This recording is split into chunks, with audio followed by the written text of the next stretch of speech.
Hello guys, welcome back to my channel. आणि आता आपण बघू शकता की आपलं पाटवडी रश्श्याचं ताट रेडी झालेलं आहे. नागपुरी सुप्रिया निकुळेनी बनवलेलं आहे. इकडे तुम्ही का मारलं गेलं? बनवलेलं आहे पाटवडी, खूप सुंदर. आणि ही भजी केलेली आहे. आणि आपली रूममेट भावनाने दिलेल्या आहे खारुड्या, त्या पण खूप छान आहेत दिसायला. आता आपण मी तुम्हाला लगेच खाऊन सांगते. आणि ही बनवली आहे दही पुरी, राईट? सुप्रियाला पण घ्यायचं तिकडून. आणि हा आहे पाटवडीचा रस्सा.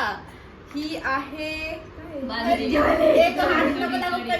काय आहे? कढी.